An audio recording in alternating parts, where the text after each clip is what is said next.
E o título dessa apresentação é Entre Ciência e Arte, um estudo sobre as fotografias históricas de petróglifos na Galícia.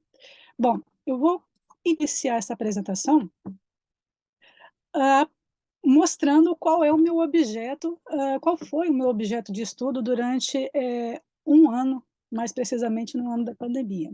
Eu pesquisei fotografias antigas, fotografias históricas de petróglifos, né? Era uma forma.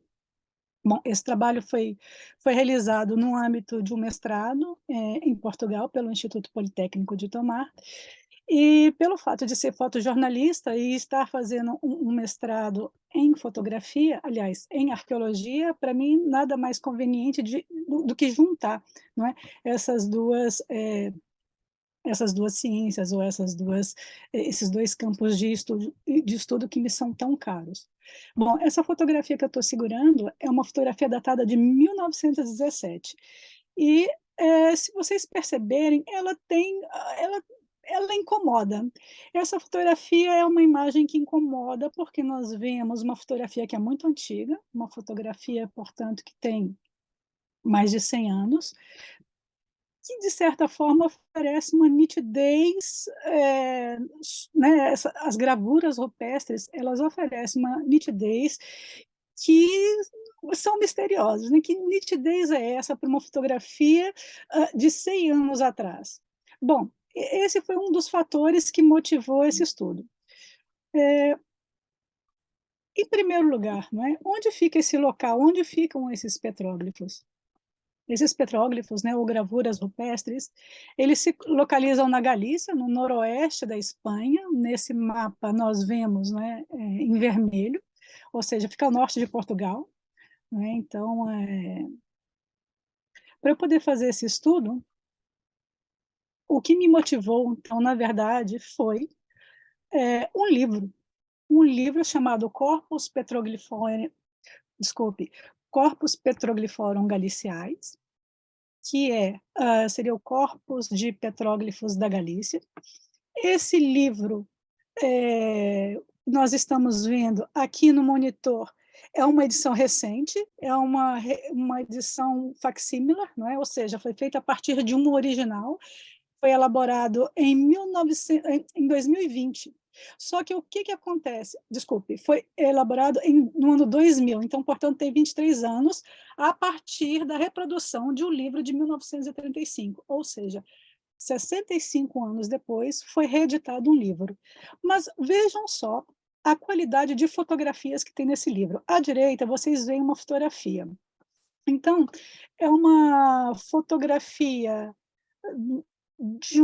impressa num livro que ela traz um incômodo visual, tanto pela qualidade, não é, da impressão, que parece que não agrada aos olhos, mas, em contrapartida, essas gravuras rupestres estão muito nítidas. Então, quando eu tive contato com esse livro, eu fiquei muito incomodada, porque eu tenho 20 anos de prática de jornalismo e também prática editorial, né? Sou formada em comunicação. Então, eu decidi que eu precisava encontrar um exemplar original de 1935 desse livro. E o que acontecia em Portugal, que era onde era o meu mestrado, não existia nenhum exemplar. Só existia esse exemplar na cidade de Pontevedra, em um museu, onde o autor do livro viveu toda a sua vida, né? Ou praticamente a maior parte da sua vida. O nome desse autor é Ramon Sobrinho Boigas. Então, bom, eu consegui uma mobilidade Erasmus e me desloquei até Pontevedra. Então, nessa fotografia que vocês estão vendo, no monitor à esquerda, esse é o Museu de Pontevedra, onde não só tem um livro original de Ramon,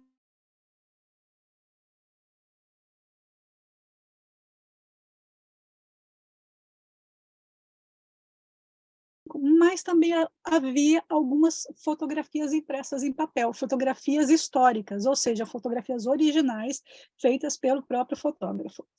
Bom, aí à direita vocês veem o percurso é 365 quilômetros, não é muito, mas é uma boa jornada. E embaixo o meu carro com todo... Bom, aí dentro tinha assim, tudo que eu precisava para passar 3 meses e o meu cachorro. Mas o que aconteceu? Logo quando eu chego em Pontevedra... só um minuto. Eu vou desligar o WhatsApp. Logo quando eu chego na cidade de Pontevedra, na mesma semana acontece a pandemia e, enfim, então todo o processo que nós conhecemos, e a minha pesquisa, que era para durar 3 meses, durou 1 ano, né? 11 meses, mais exatamente. Bom, então o que que acontece? Quando eu chego em Pontevedra, eu fico diante de 2 fontes de informação. A primeira fonte de informação está no arquivo gráfico do Museu de Pontevedra. À esquerda, nós vemos um livro original de 1935, já não é envelhecido pelo tempo, e à direita, nós vemos fotografias originais que o arquivo guardava. Não muitas, talvez 10 ou 15 fotografias, mas que foram cruciais para determinadas descobertas que eu vou relatar logo a seguir. Bom, o que acontece com esse livro? Por que que ele é tão raro? Acontece, esse livro ele foi publicado em 1935 e logo no ano seguinte aconteceu a Guerra Civil Espanhola. Então houve muita repressão a todos os intelectuais, cientistas, e muitos livros precisaram ser retirados, né, do mercado, das bancas, das livrarias. Esse livro é um deles. Então, alguns poucos exemplares na época, né, foram editados, foram impressos 500, talvez 50 vendidos, porque logo depois acontece a Guerra Civil Espanhola. Então, os amigos e o próprio autor, Ramon Sobrinho Buigas, eles vão guardar, não é, clandestinamente esses livros em suas casas ou em porões.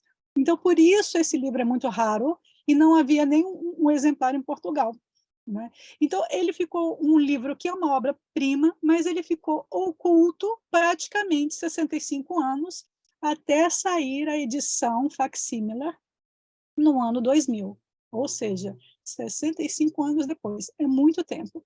Outro fator que dificulta o entendimento dessa obra original, embora os arqueólogos conhecessem essa obra, esse livro ele traz 188 fotografias e um mapa, entretanto, as legendas são escritas em latim, porque o Ramon Sobrinho Buigas, né, ele trabalhou nesse livro, então, no primeiro terço do século XX, ele acreditava que o latim continuaria sendo uma língua de estudo e seria uma língua eterna. Né? Mas o que acontece? Isso daí dificultou, porque o latim já cada vez mais deixou de ser compreendido, né? É uma língua para poucos, para estudiosos. Então, os arqueólogos sempre mencionaram o livro do Sobrinho Buigas, né, o Corpus Petroglyphorum, mas somente as imagens, nunca puderam ir além, porque esse livro ele tem um estudo introdutório de umas 15, 16 páginas. É um breve estudo que ele faz, mas ninguém nunca pôde citar, né, citar as informações do Sobrinho Buigas, porque estava em latim. Somente no ano 2000, né, com a versão facsímila, e ele foi traduzido para o galego, é que as pessoas começaram a compreender, né, puderam ler o que estava escrito nessa obra. Bom, para minha felicidade, quando eu chego a Pontevedra, eu simplesmente conheci o neto de Sobrinho Buigas, o neto do autor das fotografias. O nome dele é Ângelo Nunes Sobrinho, ele é professor, aposentado, filósofo, e ficamos amigos imediatamente. Essa fotografia à esquerda mostra o Ângelo, ele tem 65 anos, e atrás dele vocês veem um display, né, de uma pessoa com a mão, na verdade, com um cigarro e uma mão na face, é o avô dele, não é? Na época dos seus 32 anos. Bom, e o que acontece? O Ângelo, que é o neto de Ramon Sobrinho Buigas, ele simplesmente guardava todo o espólio fotográfico de seu avô, do jeito que Sobrinho Buigas havia deixado. Nessa fotografia, à direita, na margem superior, vocês veem como Sobrinho Boigas havia organizado o material fotográfico que ele enviou para Madrid, para as casas House e Menet, que foram as casas de impressão desse livro. Então, ele colocava os negativos, e a gente vai ver, nós estamos falando de negativo em vidro, a gente não está falando ainda da película, aquela película, né, flexível, não, isso é bem antes, a gente está na época do negativo em vidro. Ele guardava, então, dentro desses envelopes, com a lâmina quer dizer a página, não é isso? E a legenda e o tamanho que ela deveria ser aplicada na página. Então, essa caixa, né, que é uma caixa de papelão, está totalmente organizada da forma que Sobrinho Boigas deixou há quase 100 anos atrás. A fotografia embaixo, então, é uma caixa de negativo de vidro, né, fabricado pela Agfa, na época, é uma caixa original. Então, o Sobrinho Boigas, ele havia guardado todo esse material fotográfico e coube ao neto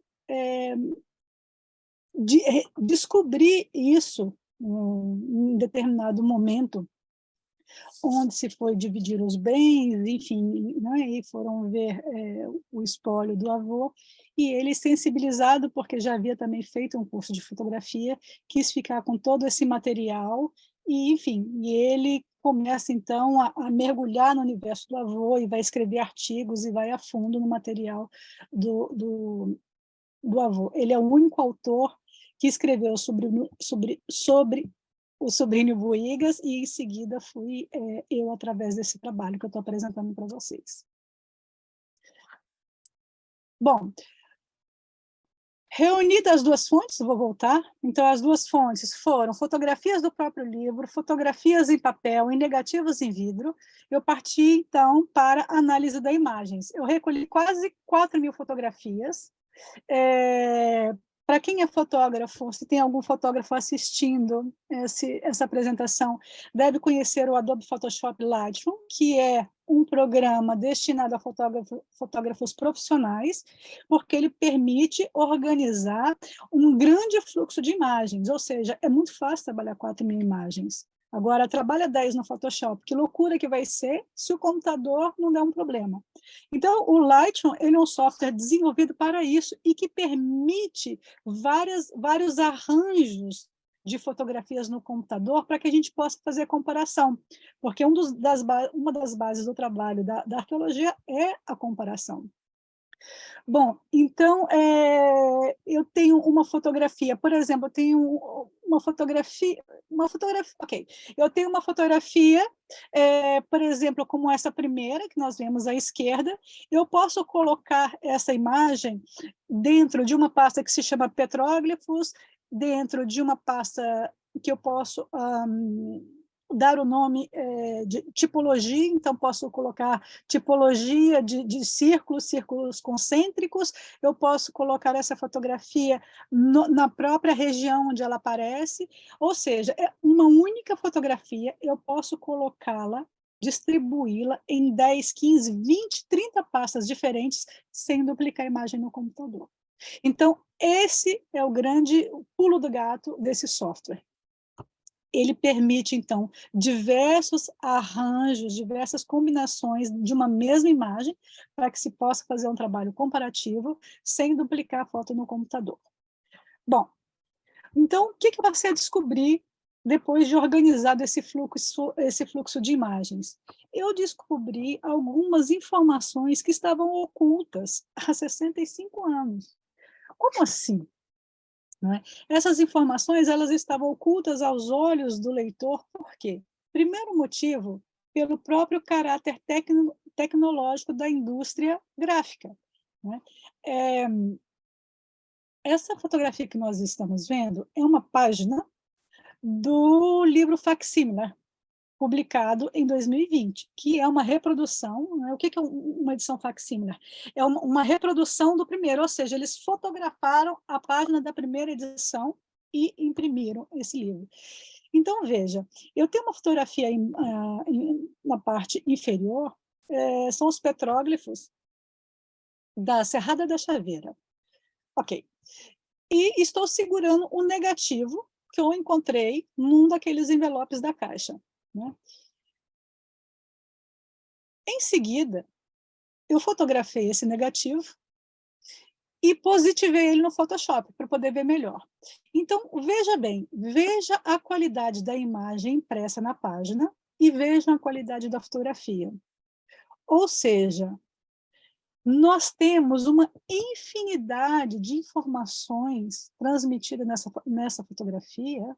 A fotografia está espetacular, a conservação dela está no nível perfeito para a idade dela, mas que na publicação, pela própria defasagem de impressão, nós não conseguimos ver, identificar, apreciar a informação contida da imagem. Veja, por exemplo, olha o detalhe em destaque. Vocês veem que tem até uma vaca em primeiro plano? Agora vejam a imagem, né, essa imagem à esquerda. Nós vemos assim algumas manchas que nós não conseguimos identificar muito bem o que é.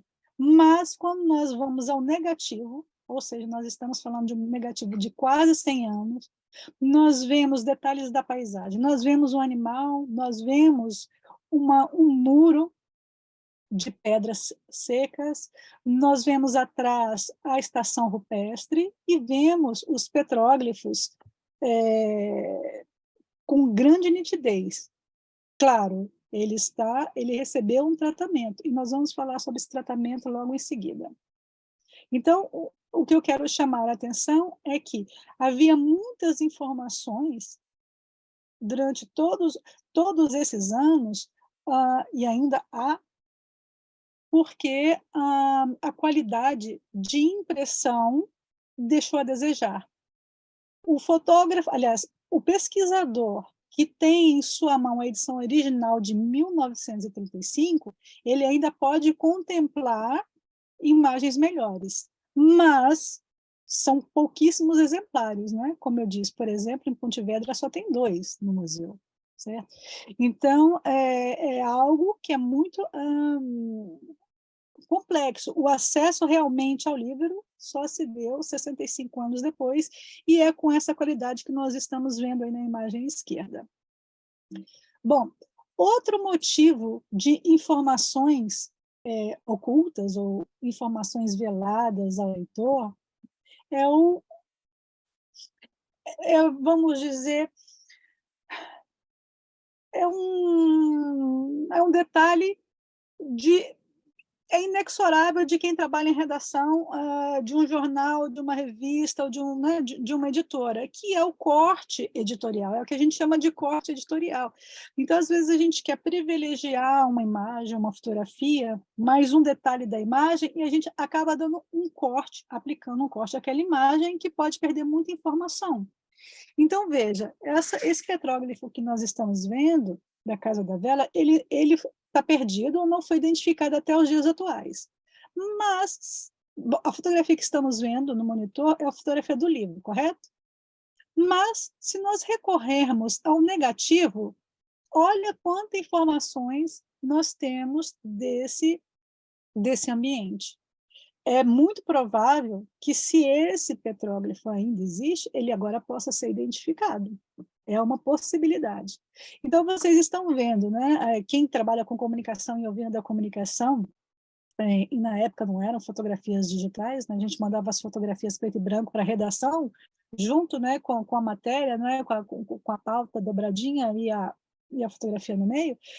Quando nós queríamos aplicar corte, nós fazíamos exatamente esse desenho. A gente fazia um desenho com régua do corte e fazíamos essa serpente, né, esse movimento ondulado, para ter certeza de onde seria a parte que seria eliminada lá na fotolitagem.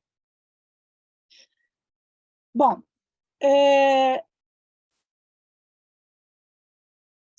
com base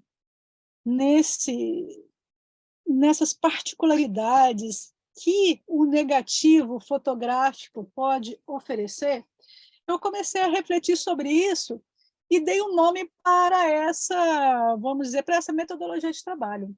Eu denominei de arqueologia da imagem. Então, o que é arqueologia da imagem? É você fazer essa, vamos dizer, essa escavação, né, essa pesquisa mais profunda, tentando chegar até o original da imagem, o mais o primevo, aquele primeiro, a primeira prova fotográfica que existe, seja ela um negativo em vidro, seja um negativo flexível, né, em película, ou uma prova impressa. É tentar resgatar, né, essa imagem, esse documento mais antigo que se tem de uma determinada cena. Então, por exemplo, essa esse petróglifo que nós estamos vendo, na verdade, a gente está vendo o Osório Tafal, que era um dos colegas, né, do Sobrinho Buigas, que estava sempre acompanhando eles. Ele está no alto de um outeiro, de um morro, né, destacando um desses petróglifos para o registro fotográfico. O que nós vemos ali à direita é uma bolsa, e essa bolsa é uma bolsa de negativos em vidro, né, que ele está carregando. Essa gravura, ela até hoje não foi, quer dizer, depois desse trabalho, sim, ela foi identificada, mas até então era considerada uma gravura perdida ou não identificada.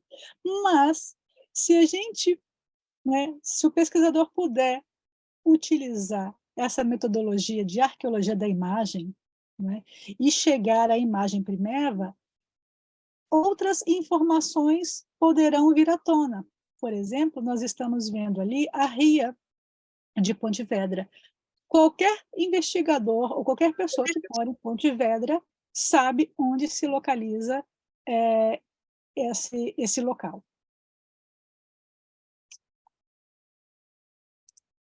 Bom, então, com essa metodologia, né, a arqueologia da imagem, ela me permitiu conhecer as técnicas de fotografia de campo, que o fotógrafo, sobrinho fotógrafo e arqueólogo, na verdade, ele é um naturalista, né?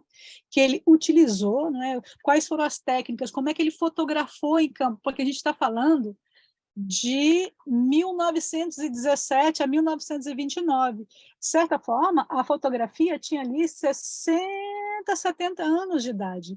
Então, e ainda a fotografia é algo caro, mas nessa época ainda as câmeras eram bem pesadas, eram aquelas câmeras feitas em madeira, com tripé em madeira, né? E da mesma forma que tem esse material pesado e que parece bruto, tem a delicadeza dos negativos em vidro, né? Imagina o cuidado que se tem, que se deve ter percorrendo, né, esses montes, enfim, a pé ou a cavalo, em busca de petróglifos.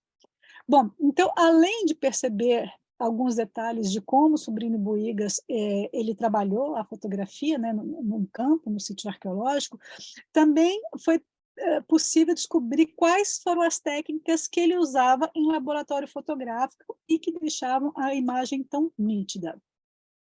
Bom, vamos começar então com o trabalho de campo. Essas fotografias, a maioria delas inédita no livro, ou elas estão publicadas, mas só tem, né, ela foi aplicada um corte editorial, a gente não vê todo o contexto, então agora eu estou falando de arqueologia da imagem, né, que é essa imagem a mais original possível, ela traz muitas informações interessantes. Então, o que a gente está vendo? Nessa fotografia esquerda, nós estamos vendo o próprio Sobrinho Buigas, né, num autorretrato, praticamente, e nós estamos vendo aí, nesse espaço, onde tem um círculo amarelo, nós estamos vendo uma escova e uma espécie de papel, de toalha. O que isso quer dizer? Isso quer dizer que havia toda uma preparação da rocha antes de proceder à documentação fotográfica. Então, se nós observarmos, passarmos nossos olhos no contorno dessa rocha, nós vamos ver que ela foi meticulosamente varrida e limpa antes do procedimento fotográfico. Na imagem à direita, nós vemos, nesses dois círculos amarelos, nós vemos ali uma bolsa, que foi colocada propositalmente, né? Ali por trás certamente tem umas 2 ou 3 pedrinhas para que ela possa ficar nessa forma vertical, né? Vemos uma criança e vemos uma trena em primeiro plano. Então, qual é o objetivo do Sobrinho Buigas ao posicionar esses objetos nessa imagem, né? É conferir uma escala, né? Então ele confere essa escala tanto etnograficamente, né, na presença dessa criança, e várias fotografias ele vai colocar crianças, inclusive o filho dele, que vai se tornar o grande arqueólogo da Galícia e da Espanha, chamado Lorenzo Rusa. Bom, nós vamos, então, esses objetos que têm a intenção de oferecer uma escala, né, à fotografia.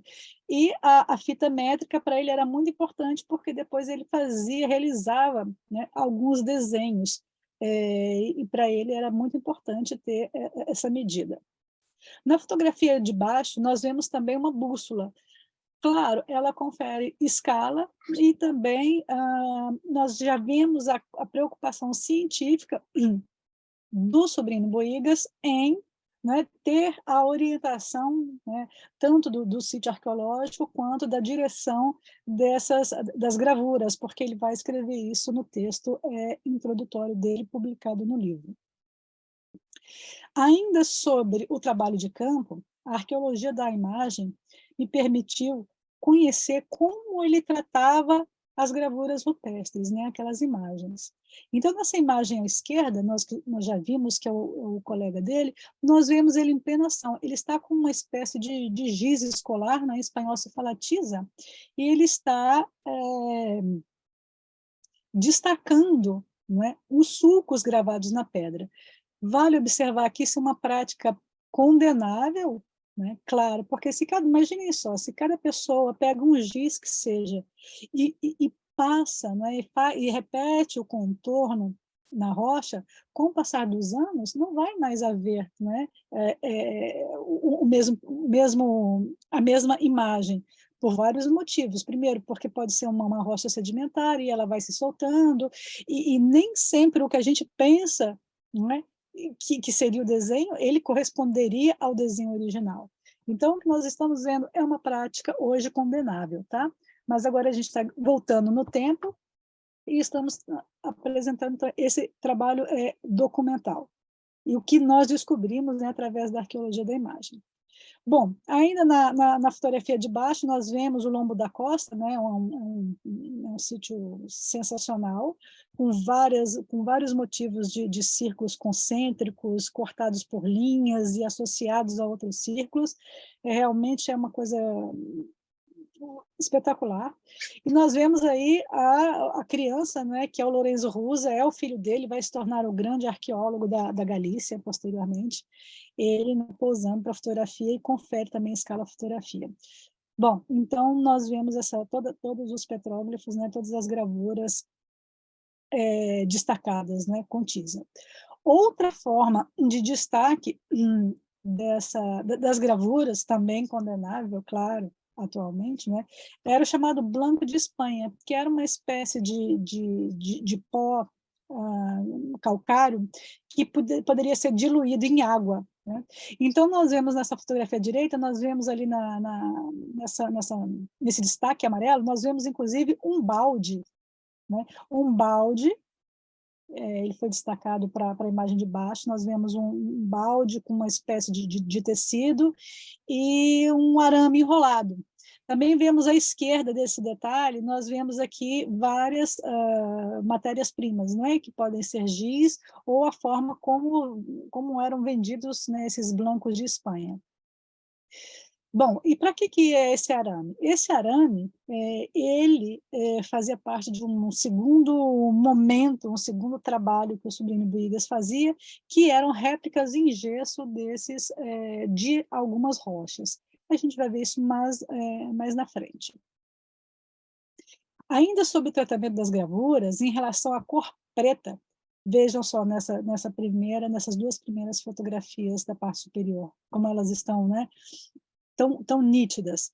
Era chamado negro de fume. O que era o negro de fume? O negro de fume era, resumindo, sabe quando queimamos uma vela e essa vela está envolta por um vidro, não fica uma certa fuligem preta ali? Bom, então, isso é o negro de fume, era produzido em escala industrial e era vendido para as gráficas, para os pintores. No Brasil se chamava pó de sapato, esse pó que era vendido. E o interessante é que esse negro de fume ele era muito apreciado nas artes, porque era um preto muito vivo, muito intenso. Tanto é que determinados pintores impressionistas, e é o quadro que vocês estão vendo aí de Manet, aí à direita, muitos pintores impressionistas gostavam de usar o negro de fume, ou noir de fumée, né, em francês, para destacar determinadas nuances de preto. Se vocês observarem na pintura, o senhor à direita ele tem um terno e uma cartola, é um preto mais preto que os outros, é um negro mais vivo, mais intenso do que as outras tonalidades de preto. Então, esse era um dos usos do negro de fume. Bom, eu conheci um arqueólogo no Museu de Pontevedra, que se chama Antônio de la Penha, e é ele quem é responsável por fazer toda a documentação, todos os desenhos, praticamente, dos petróglifos da Galícia. Ele fez isso nos anos 70, nos anos 80. Eu conversei com ele e ele me disse, olha, Kênia, eu tenho certeza que ele, o sobrinho Buigas, utilizou um método que a gente chama de bicromático. Esse método bicromático, né, duas cores, ele seria, nesse caso, seria o seguinte, ele delicadamente, depois de limpar a superfície da rocha, ele viria com aquele branco de Espanha e passaria por toda a superfície, tentando conferir uma certa homogeneidade, né, a textura da rocha. Depois vinha com um negro de fumo e pintava os sulcos.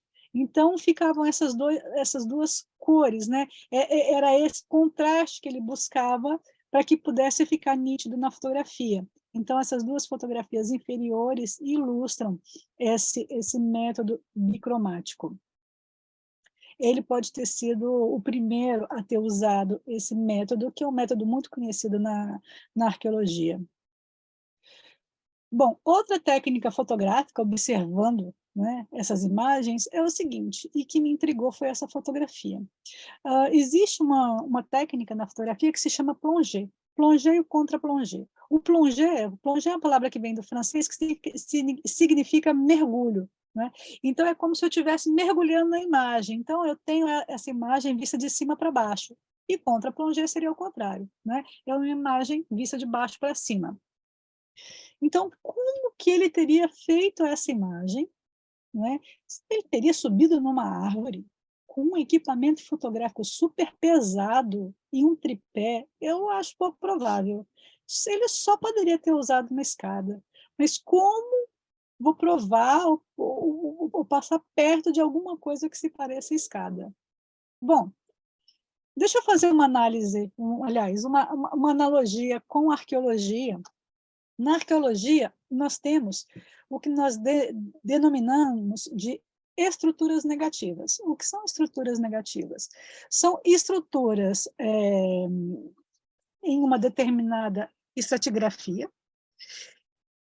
e elas não são tangíveis, elas não estão lá, elas não estão palpáveis. Então, o que nós estamos vendo nessa fotografia é um buraco. Só que esse buraco, quando nós estamos no processo de escavação, nós conseguimos identificar o buraco porque na truelle, truelle em francês, na pá, esqueci o nome em português, na truelle, nessa pazinha de escavação, a gente sente a textura, a gente sente a textura da terra. Então, o que havia aí? Havia uma madeira, e era completamente diferente. Por que uma madeira? Porque essa madeira, antes, ela foi um pilar, um poste. Então, isso pode revelar que foi a estrutura um pilar central vamos dizer, de uma habitação circular. Se houve outras, pode revelar uma estrutura de uma cabana, né, com colunas em madeira. Enfim, o que eu quero trazer para vocês é essa questão desse elemento negativo que traz informações, ou seja, nós não estamos vendo ele fisicamente, mas nós sabemos o que é.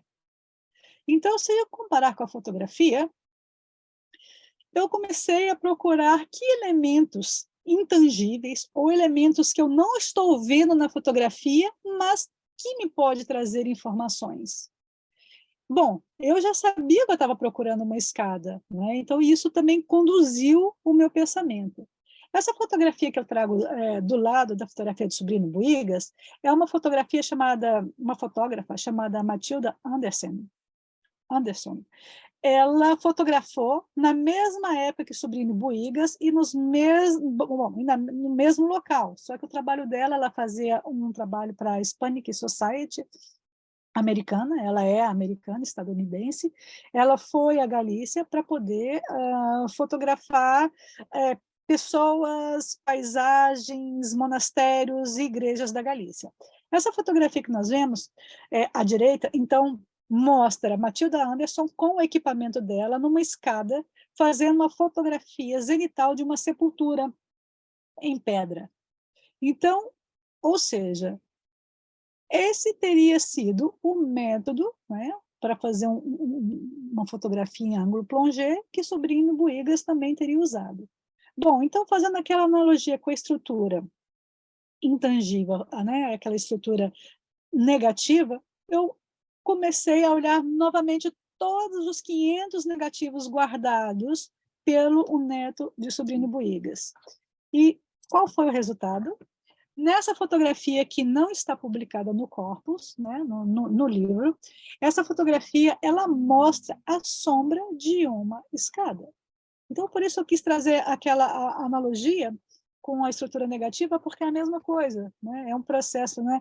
É uma metodologia, um processo arqueológico, mas que também ele pode ser aplicado em outras reflexões, em outras buscas, em outras ciências. Então, essa fotografia, muito provavelmente, ela foi eliminada do corpus, né, do livro, justamente porque mostrou uma sombra, e que, né, não era a intenção de mostrar. Mas, não satisfeita, eu ainda percorri todas as fotografias do livro de 1935 para ver se havia outros vestígios, e, para minha alegria, eu encontrei nessa fotografia, publicada no livro de 1935, né, que tem melhor qualidade, uma escada. Né? E, bom, né, no livro tem uma outra fotografia desse mesmo local, tirada, né, nesse ângulo plongé. Então, eu achei muito interessante poder trazer esse tipo de informação, né, de como Sobrinho Buigas foi pioneiro, foi vanguardista no trabalho dele de documentação de arte rupestre, né? Mais particularmente de petróglifos, porque a gente não está falando de uma beleza estética ocidental, como colunas gregas e pórticos romanos, né? Nós estamos falando de pedras escritas, né? Que era assim que se chamava, no meio do mato, né? Que não tem a mesma beleza estética, não é o mesmo cânon estético da época, mas oferece uma beleza transcendental, uma beleza metafísica que toca, né, quem tem essa sensibilidade. E ele, então, foi realmente uma pessoa de vanguarda e afortunada por, né, estar, pegou a sua fortuna, empregou em fotografia e saiu fotografando e registrando essa arte rupestre. Bom, outra coisa interessante também é o seguinte, no Museu de Campo Lameiro, na verdade, que é um parque arqueológico de arte rupestre sensacional, é uma área de muitos hectares, não sei precisar quantos hectares, mas somente com estações de petróglifos. Então, eles têm um museu lá, inclusive, nesse museu, uma parte totalmente dedicada a Sobrinho Buigas. Lá, nesse museu, tem essa vitrine que guarda os objetos pessoais de Sobrinho Buigas. Então, nós estamos vendo aí recortes de jornal, binóculo, fotografias em papel e uma câmera fotográfica. Quando eu vi essa câmera fotográfica, eu falei, essa câmera fotográfica não parece corresponder com os negativos que eu vi.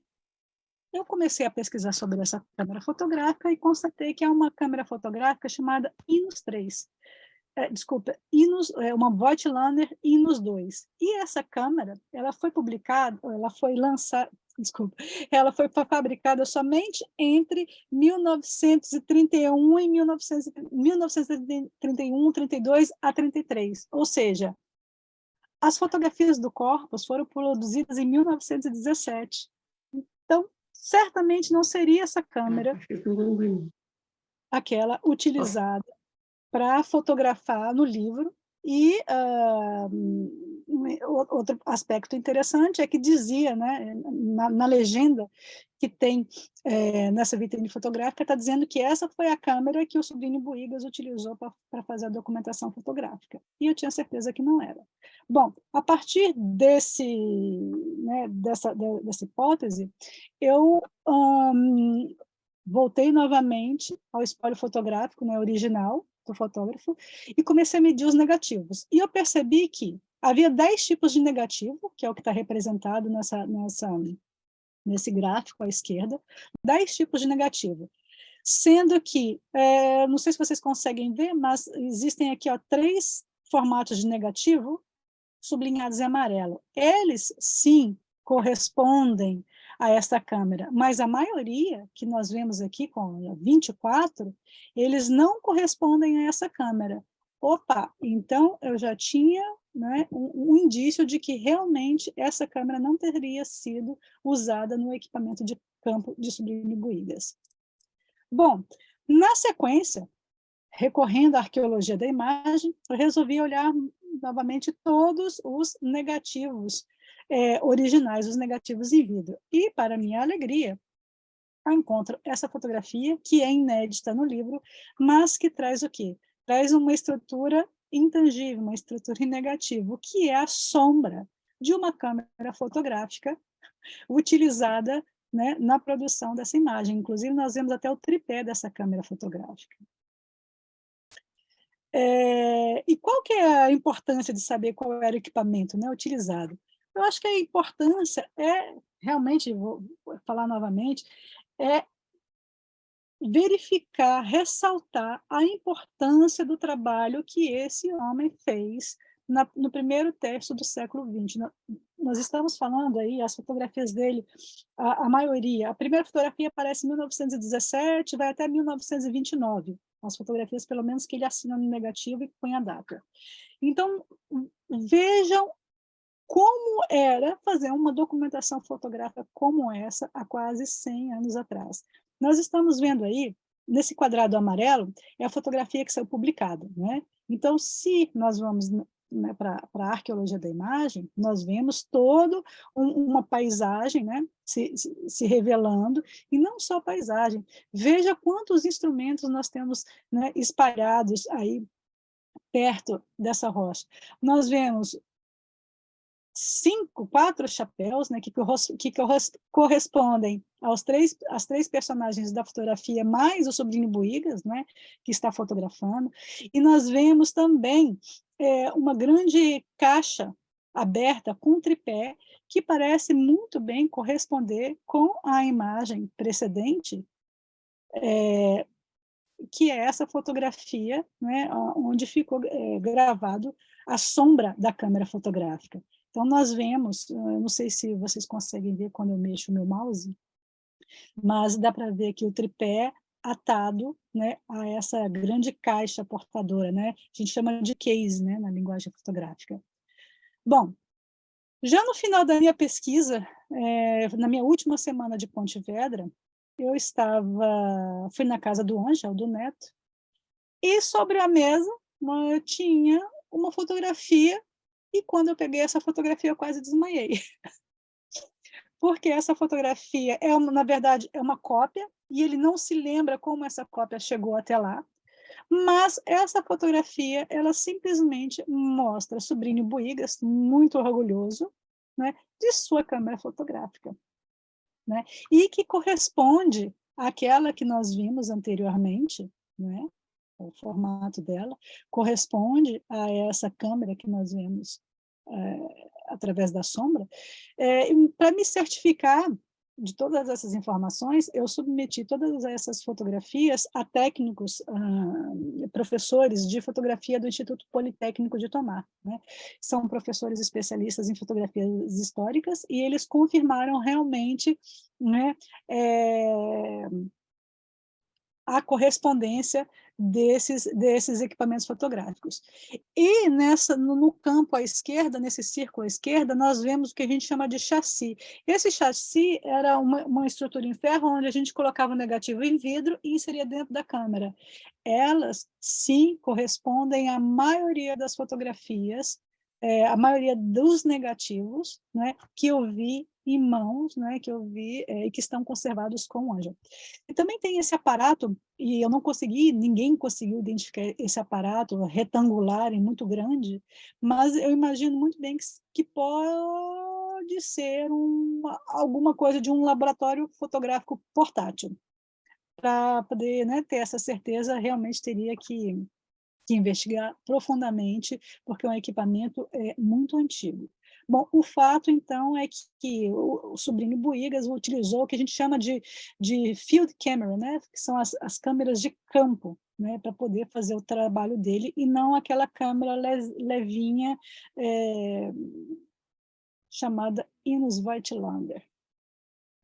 Bom, agora a parte, assim, uma das partes mais interessantes é o que a arqueologia da imagem revela em termos das técnicas do laboratório fotográfico, né? Como, afinal de contas, né, que foi o que motivou essa minha pesquisa, né? Como que essa fotografia pode estar tão nítida? As gravuras rupestres estão mais nítidas até que a própria imagem de fundo, né, com essa vegetação. Bom, então essa fotografia que nós temos diante dos nossos olhos é uma fotografia que está assinada pelo Sobrinho Buigas, vocês podem ver aí embaixo à direita, né, e datada de 1917. Essa fotografia, então, está conservada no Museu de Pontevedra.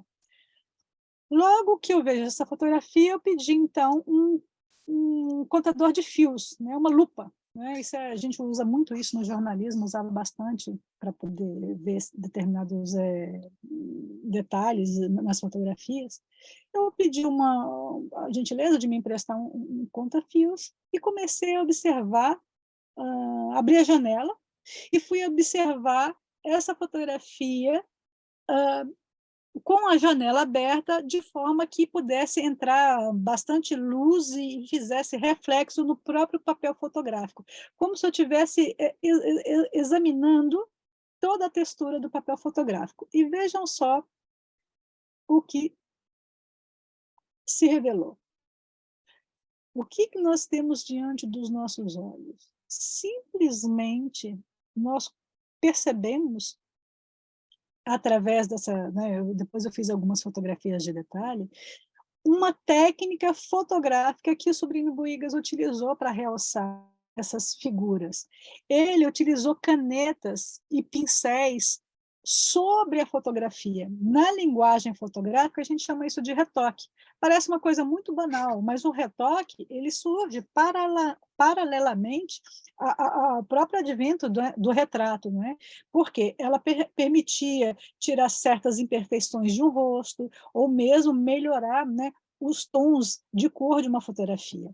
Então, Sobrinho Buigas ele vai usar técnicas de retoque, de fotografia, para promover uma legibilidade, uma visibilidade maior, não é, dessa arte rupestre, né, desse patrimônio, dessa coisa pétrea que é tão cara para esse pesquisador. Então, vamos ver mais outros detalhes. Vejam que são técnicas diferentes. Ele estudou os pigmentos, né, para poder dar uma profundidade, um contorno. Vamos ver mais. E, por fim, esse outro detalhe.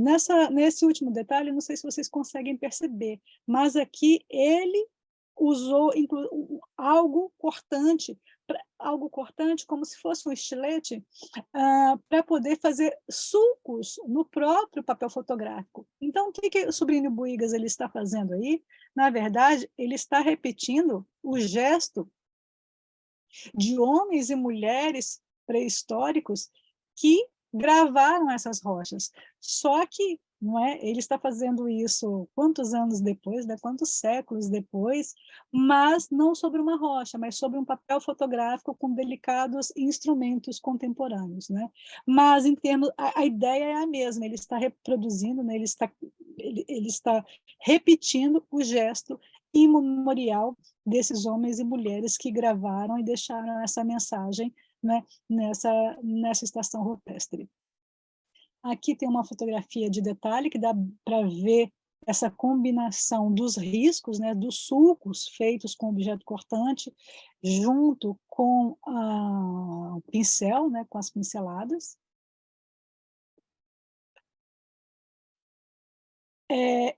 O trabalho do Sobrinho Buigas não terminava aí, não, porque depois que ele retocava a imagem, ok, ele então, primeiro lugar, ele ordenou a estação rupestre, né? Ele limpou, ele aplicou um método bicromático para facilitar depois o trabalho dele em laboratório, né? Então ele aplica ou o método bicromático ou a tiza, enfim, ele vai, né, em campo, ele destaca ali os sulcos. Ele fotografa. Quando ele chega em casa, né, no laboratório dele, ele faz uma impressão em papel, né, que é essa, ele vai fazer a impressão em papel e vai fazer o trabalho de retoque. Feito o trabalho de retoque, ele vai refotografar a fotografia retocada. A gente chama isso de reprodução na linguagem fotográfica, né? Vocês podem ver nessa imagem que isso é uma fotografia fotografada. É a foto de uma fotografia. Não é? Então, inclusive, né, isso é flagrante, inclusive, pela própria assinatura dele. Era uma forma de imprimir, né, a fotografia, a assinatura e a data na própria imagem. Bom, depois, então, de refotografada, então, essa era a imagem, né, o que a gente chama de reprodução, que era enviada para a gráfica, certo? O negativo fotográfico, e essa daí, então, o que nós temos diante dos nossos olhos é a imagem publicada no livro de 1935. Né?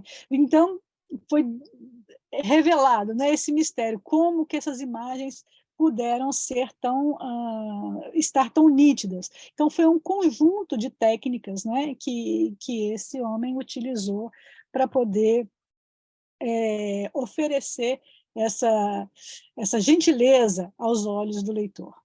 Tá, e quem foi Sobrinho Buigas? Então, muito rapidamente, o Sobrinho Buigas é um pontevedrês, né? Nasceu em Pontevedra, galego. Ele, muito jovem, vocês podem ver à esquerda, se formou em ciências naturais, era um naturalista, e o trabalho dele, de doutorado, foi sobre diatomáceas, que são microalgas, e foi aí que ele teve o primeiro contato com a fotografia. Vejam nessa primeira fotografia que essas formas que interessantes. Isso é uma fotografia microscópica dessas diatomáceas, que lembra muito também as gravuras rupestres, né, em termos de tipologia, em termos de formato. Eu acho isso muito interessante, muito flagrante. Bom, então ele auxiliou o maior fotógrafo da época, que se chamava Ernesto Caballero. Esse Ernesto Caballero, ele fazia fotografia microscópica, certo? Então, já foi o amor, né, de Sobrinho Buigas, não só pela fotografia, mas por essas formas, não é? Porque essas formas são muito parecidas com as gravuras rupestres. Bom, logo então, nessa fotografia do meio, já aparece o Sobrinho Buigas com um rapaz no labirinto de Morgó. Se vocês virem esse petróglifo à direita, ele é comparado com um labirinto que tem Knossos, né, que é a ilha de Creta, mas isso é assunto para uma outra uma outra temática. Então, essa é a primeira fotografia que aparece de Sobrinho Buigas junto a um petróglifo, né, em 1917. A fotografia à direita, então, ele vai ser professor no Instituto de Ponte Vedra, e como ele era naturalista, então ele transitava na geologia também, ele levava os alunos para fazerem trabalho de campo. Então, o que a gente está vendo uma excursão, um trabalho de campo com os alunos, é, dos alunos de Ponte Vedra. E da onde que vem, né, esse dom artístico? Porque nós estamos vendo, ele é um cientista, ele estudou ciências naturais desde muito cedo, com microscópio, né, e na vertente da geologia, dos minerais, estudando minerais, inclusive ele vai descobrir berilo em Ponte Vedra. E de onde vem esse, né, esse aspecto artístico? O aspecto artístico dele, e essa parte de baixo, né, essas imagens de baixo vão ilustrar isso. Ele foi primo desse rapaz que nós vemos aí na fotografia do centro, que se chama Henrique Campo. Ele foi o maior desenhista que a Galícia uma vez viu. Com 15 anos de idade, esse rapaz foi fotografado pela Sociedade Arqueológica de Ponte Vedra, porque ele era um gênio, um talento, era uma coisa impressionante. Nós vemos um desenho dele à esquerda. A gente está falando de um rapaz de 15, 16, 17 anos que fazia desenhos com uma perfeição e uma meticulosidade que era um espetáculo. Mas o que aconteceu? O moço morreu muito jovem. Então, inclusive, foi uma grande perda para a Sociedade Arqueológica de Ponte Vedra, que projetava nele o arqueólogo que iria dar sequência, né, quando o diretor falecesse e tudo mais. Bom, então ele era primo do Sobrinho Buigas, né, e eles eram amigos, e o Sobrinho Buigas vai dedicar o livro dele ao seu primo, porque ele disse, foi graças ao meu primo, né, que eu tenho esse amor pelos petróglifos da Galícia. Bom, então, além desse primo talentoso, né, que se chama Henrique Campo, o Sobrinho Buigas, ele foi primo também de um pintor chamado Carlos Sobrinho, primo não, ele foi irmão, desculpe, que é esse que nós vemos aí num ateliê, numa fotografia em um ateliê em Madrid. Ele foi irmão do Carlos Sobrinho, que foi um grande pintor da época, inclusive em Pontevedra tem um nome da rua, né, que se chama Os Irmãos Sobrinho, que é uma homenagem ao Carlos Sobrinho, pintor, e ao Sobrinho Buigas, que é arqueólogo e fotógrafo. Bom, para finalizar, então, outro ponto de pioneirismo e de vanguarda de Sobrinho Buigas é que tudo isso ele fez por amor, claro, né? E ele soube partilhar isso com as outras pessoas, né? Através da fotografia, né? Através não só do trabalho científico, mas do trabalho artístico.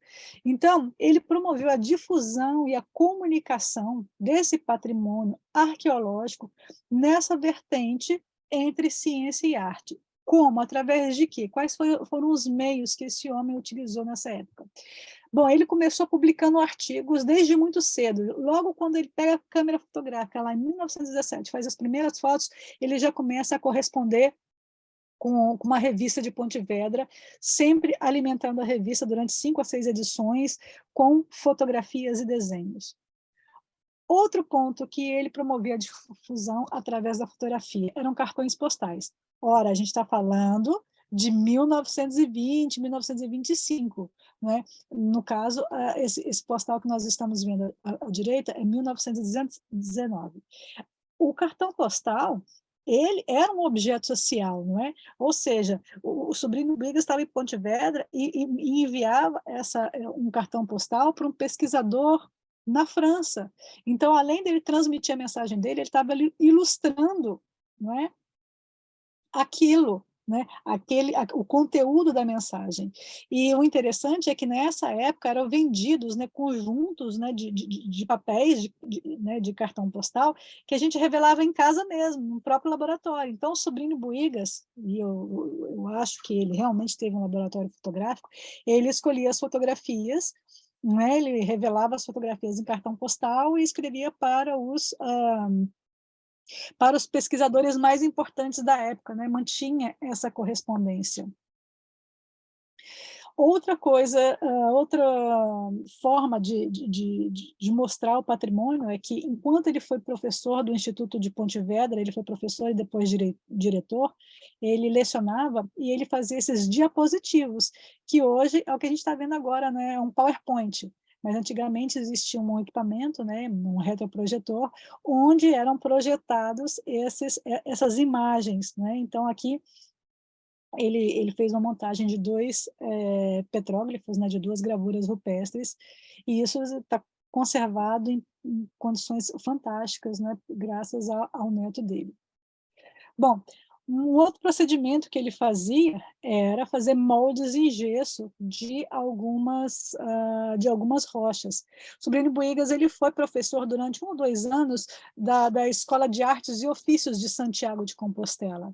Então, é possível que ele tenha aprendido não só as técnicas de desenho e de pintura, mas também a confeccionar moldes em gesso. Então, esse molde que nós vemos, né, dos petróglifos das Tenchinhas, deve ter mais ou menos 1,60 por 1,40. Imagine o trabalho que deveria dar, né, levar todo o material necessário a fazer o molde, né, para depois fazer a réplica. E isso tem a ver com aquele arame que nós vimos lá numa fotografia inicial, porque depois eu achei um desse no museu, nos fundos do museu, eu cheguei a ver um fragmento de uma dessas peças, e ele tem uma composição assim meio de algodão, um algodão com arame que corresponde àquele arame da fotografia. Bom, aí necessitaria de um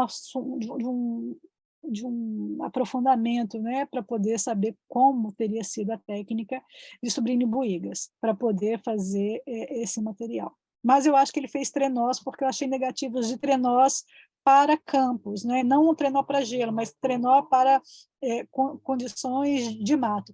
Ele tinha uma coleção de fotografias desse tipo de equipamento. Então, eu acho que ele mesmo confeccionou um trenó e isso daí era feito no local. Bom, enfim. Por fim,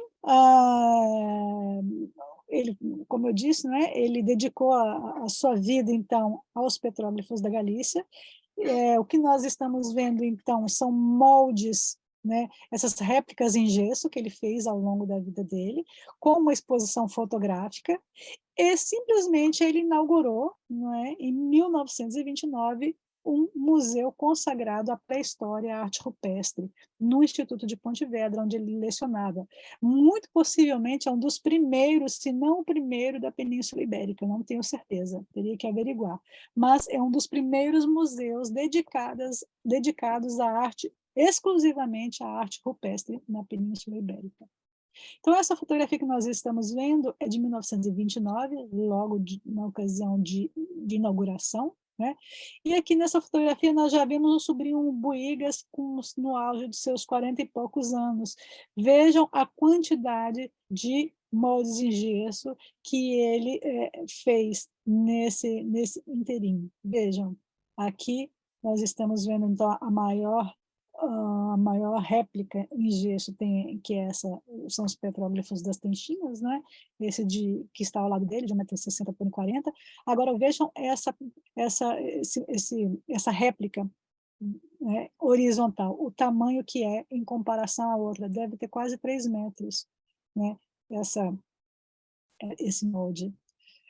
Bom, e, por fim, né, todo esse trabalho vai culminar nesse livro, que foi a grande motivação para esse trabalho, que se chama Corpus Petroglyphorum Galiciae, que foi publicado, então, em 1935, que contém 188 imagens e um mapa. É um livro de fotografias.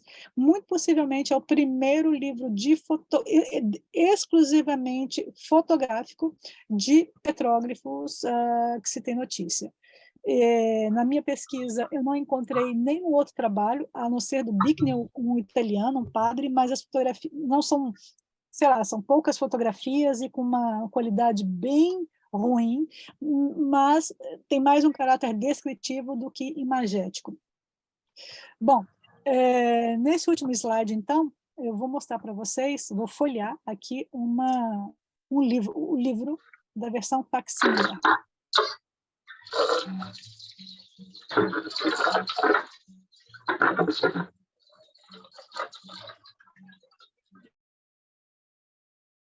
Então, esse é o livro, né, que contém 188 imagens entre fotografias e desenhos.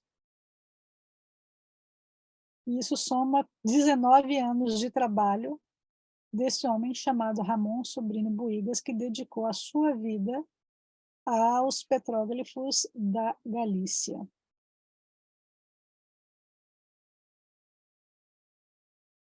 Como essa é uma versão facsímile, essa primeira parte foi escrita pelo neto dele, o Ângelo. Eu vou terminar, vou interromper e vou mostrar aqui que eu tenho comigo, não sei se vocês conseguem ver, eu tenho aqui em minhas mãos um livro que foi editado agora recentemente, no ano 2020, que é a terceira versão, vamos dizer assim, do Corpus Petrogliforum Galiciae. Então, nós temos a versão original de 1975, aquela versão facsimilar que era muito ruim, né, em termos de qualidade fotográfica, que foi publicado no ano 2000, e agora, recentemente, foi publicado por iniciativa do neto dele, esse volume, agora com as fotografias com excelente qualidade, e com tradução para o galego, e uma tradução revisada, e que mais, e tem um estudo sobre quem foi, né, o Sobrinho Buigas. Então, esse livro é uma preciosidade para quem gosta de arte rupestre, agora está disponível, né, porque o exemplar, a primeira edição é uma coisa raríssima, e agora foram publicados muitos livros nessa versão de 2020. Para finalizar, como eu fiz essa pesquisa, né, e vamos dizer, eu ressuscitei o Sobrinho Buigas, de certa forma, então todos aqueles negativos que estavam guardadinhos lá há muitos anos e muitas décadas, o Anjo acompanhou todo o meu trabalho, ele resolveu fazer a doação de todo o espólio fotográfico, ou seja, de todas aquelas fotografias para o Museu de Pontevedra. Isso aconteceu há 1 ano e meio atrás, então todas as fotografias originais agora podem ser vistas, e é possível que o Museu de Pontevedra esteja trabalhando em uma edição que vai ser incrível, lançamento mundial, se tudo der certo, dessas fotografias que são, né, que é realmente uma obra-prima para quem gosta de arte rupestre pré-histórica. Então, com isso, eu finalizo a minha apresentação, agradeço a todos pela presença